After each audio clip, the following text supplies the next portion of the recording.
and I simply remove the telephone jack and plug it into this box here, the modem. I then take another wire from the modem and plug it in where the telephone was. I can then switch on the modem. It's now telling me to phone up the main press cell computer. So it's a very simple connection to make. Extremely simple. I'm now waiting for the computer to answer me. And things are starting to happen. Things are starting to happen. Why did you buy a computer? Well, I was very interested in the new technology and didn't want to be left behind. I don't think it's only for the youngsters at school now. I think us older ones will have to learn a lot about it. What is Internet anyway?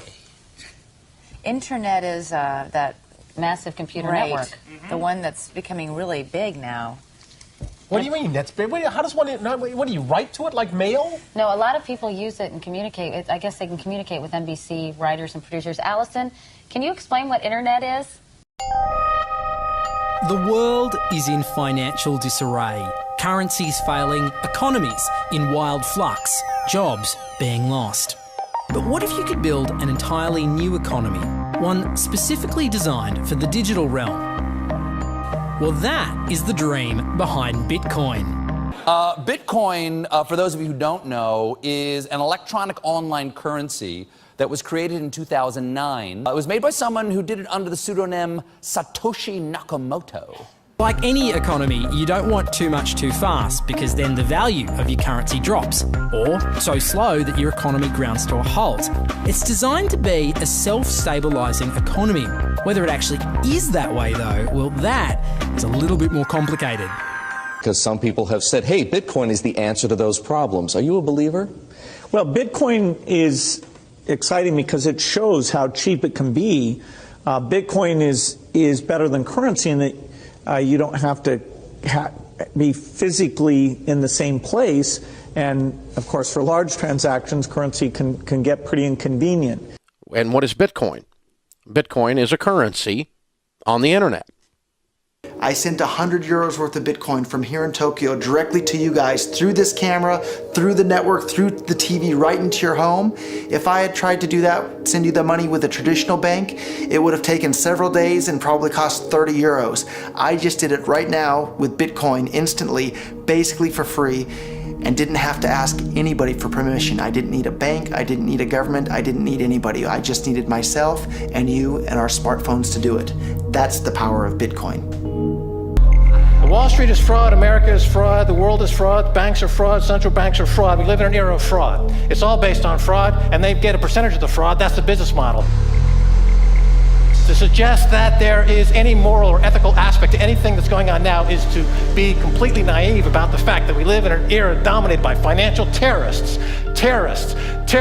jihadis of banking. They're here to kill you and themselves. They believe in an ideology, not the Quran, but Adam Smith, that they completely misread and interpret as something to justify their blowing themselves up.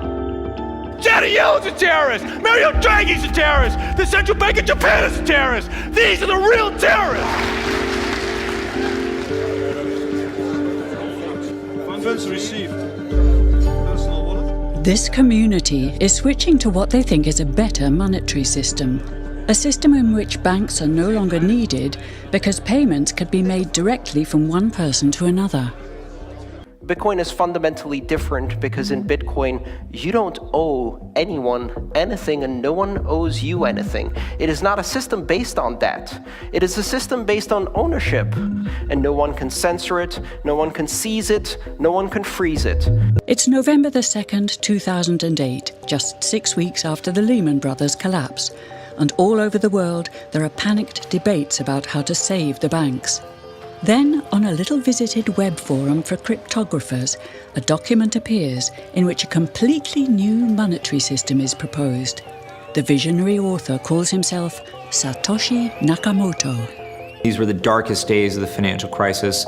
So that to me suggests a very clever mind that saw an opportunity, the perfect opportunity to introduce a new radical technology and a new radical approach to money and finance at just the right moment when people would be very open to making this big shift that's required to adopt a new currency. What's exciting for me is like a global economy. Right now we say we have a global economy, but I can't take $1 and give it to you in the Netherlands and then you know what to do with it, right?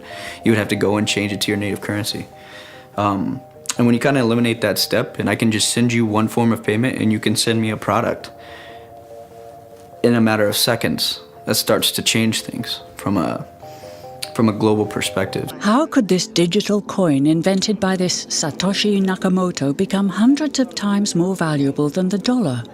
And why do enthusiasts like Roger Fear want the world to switch to bitcoins?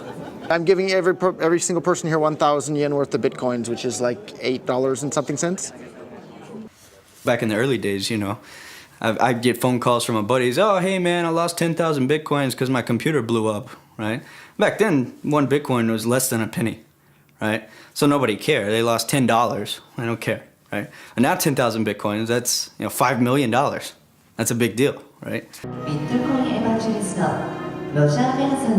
I think a lot of people are underestimating the way in which Bitcoin and the blockchain are going to change the power structures in society in general. I mean, I grew up in the US and I see all these people like, yeah, nuke everybody in the Middle East and kill them all. And then they have the former Secretary of State, Madeleine Albright, on 60 Minutes, one of the most popular news shows in the US. And they asked her, they said, like, there's reports that more than 500,000 Iraqi children have died as a direct result of US sanctions.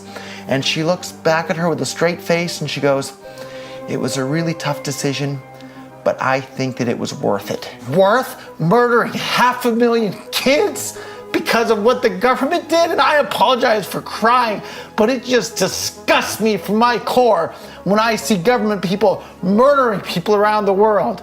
It's not just theoretical, these are real people with real lives. And it's real people, and Bitcoin has the power to undermine everything they're doing to people around the world. And I'm sorry for shouting, but it just disgusts me what these people in government do. And they do it through central banking and through the control of the money supply, and Bitcoin takes that away from them.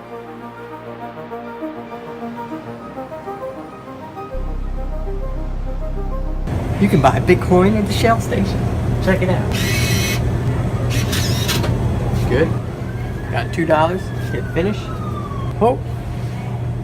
$2 Bitcoin. Just like that. From this machine. I just turned cash into digital currency. So thinking that it's too late to get involved in Bitcoin is like thinking it's too late to get involved with the internet or too late to get involved with using a cell phone. Like, it's not too late to get involved with Bitcoin. If Bitcoin becomes really popular all over the world, Bitcoins are going to have to be worth at least tens of thousands of dollars a Bitcoin, if not hundreds of thousands of dollars per Bitcoin. So thinking it's too late to get involved with Bitcoin is like thinking it's too late to get involved with using the internet. Of course not. Like, it's ubiquitous in our lives, and Bitcoin's going to become ubiquitous in our lives as well.